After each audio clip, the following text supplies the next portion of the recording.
महाड नगर परिषद के मुख्य अधिकारी को लेकर के साथ उनके ही कार्यालय कक्ष में मारपीट किए जाने की चौंकाने वाली घटना सामने आई है।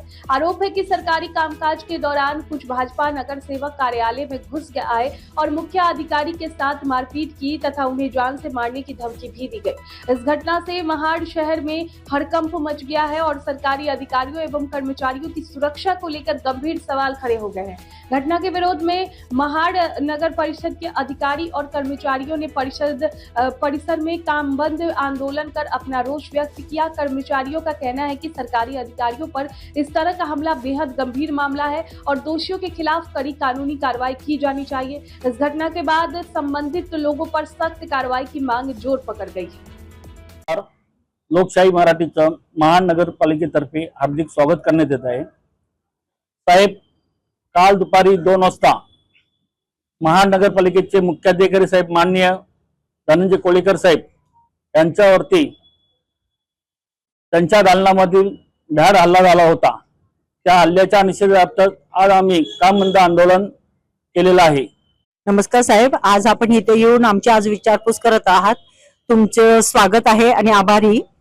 सर, काल एक अशी घटना घडली की मुख्याधिकारी साहेब यांच्यावरती नगरसेवकांनी हल्ला केला। त्यांच्या सोबत 2 सहकारी होते, ते मद्यपान पिऊन होते।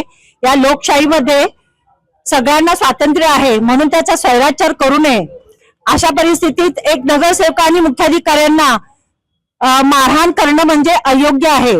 तर आमची एकच मागणी आहे की त्यांना अपात्र ठरवून त्यांना काढून टाकावं, हीच आमची मागणी आहे आणि आम्हाला संरक्षण द्यावं। महिला असो, सफाई कामगार असो, कर्मचारी असो, कुठेही काम करत असतो, अशा वेळी जर अशा हल्ले होत असतील तर ते खपून घेतले जाणार नाहीत आणि प्रशासनाला जाग आलीच पाहिजे।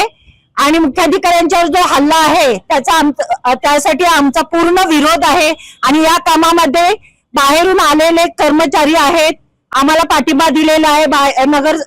बाहेरच्या नगरपालिकांनीही आम्हाला पाठिंबा दिला आहे, त्यांचेही धन्यवाद। आणि तसेच ह्या हल्ल्याची दखल घेण्यासाठी विविध ठिकाणाहून माननीय मुख्याधिकारी साहेब त्यांची विचारपूस करण्यात आलेली आहे, तर त्यांचेही आम्ही आभार मानतो। आणि आमची एकच मागणी आहे की आम्हाला संरक्षण भेटावं आणि अशा हल्ल्यांची दखल घेऊन त्यांना अपात्र करावं नगरसेवकांना आणि त्यांना काढून द्यावं, तरच आम्हाला शांत वाटेल।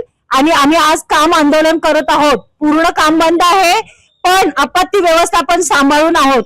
आम्हाला पूर्ण सदृश्य परिस्थिती आमची याची जाणीव आहे प्रत्येकाला। ते काम करून सुद्धा आम्ही आज इथे काम बंद आंदोलन करीत आहोत।